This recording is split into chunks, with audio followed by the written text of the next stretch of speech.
Hello everyone, welcome back to my YouTube channel. আপনাদের মাঝে আবারও নতুন একটি ভিডিও নিয়ে আমি পাডিয়া হাজির হলাম। তাই ভিডিওটি স্কিপ না করে পুরো ভিডিওটি দেখার অনুরোধ রইল। আশা করি ভিডিওটি আপনাদের সবার কাছে ভালো লাগবে। খুলনা বিশ্ববিদ্যালয়ের বৈশাখী মেলার তৃতীয় পার্টে আপনাদের সবাইকে স্বাগতম জানাচ্ছি। আপনারা যারা প্রথম ও দ্বিতীয় পার্ট এখনও দেখেননি তারা অবশ্যই প্রথম ও দ্বিতীয় পার্ট ভিডিওটি অবশ্যই দেখে আসবেন। আমি মেলার আশেপাশে ঘুরে দেখার চেষ্টা করছিলাম আসলে মেলায় কি উঠেছে সেটা দেখার জন্য। তারপর দেখছিলাম কয়েকজন কিউট আপুরা মিলে গল্প করছিলেন তাদের পরিবারের সদস্যদের নিয়ে, এবং তার পাশের স্টলে কয়েকজন ভাইয়েরা তাদের তৈরিকৃত আইসক্রিম বিক্রি করার জন্য বসেছিলেন এবং অন্য সাইডে কয়েকজন আপুরা মিলে গল্প করছিলেন।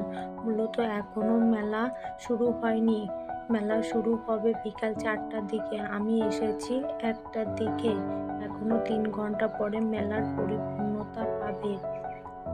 আমার অনেক আগে মেলায় আসা হয়ে গেছে, যার কারণে ভাইয়া আপুদের দোকান ডেকোরেশন দেখছিলাম ঘুরে ঘুরে।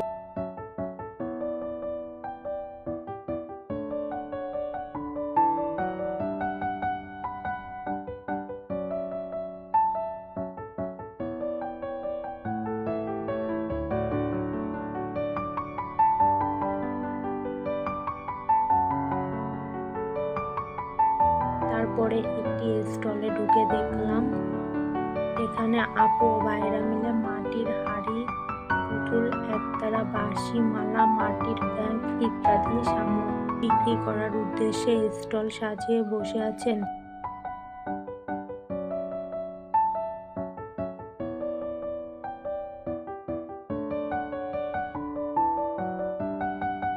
অপর সাইডে দেখলাম নকশিগুলার উপর কিছু অর্নামেন্টস সাজিয়ে রেখেছেন, যেমন হাতের চুড়ি, কানের দুল, কিছু মালা। তার পাশের স্টলে দেখলাম কয়েকজন আপুরা মিলে তাদের স্টল সাজানোর জন্য রং তুলি নিয়ে বসেছেন।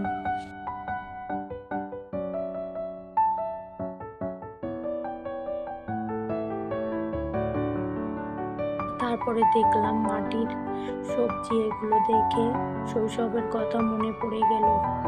এগুলো নিয়ে অনেক খেলেছি, এখন সবই স্মৃতি হয়ে রয়ে গেছে।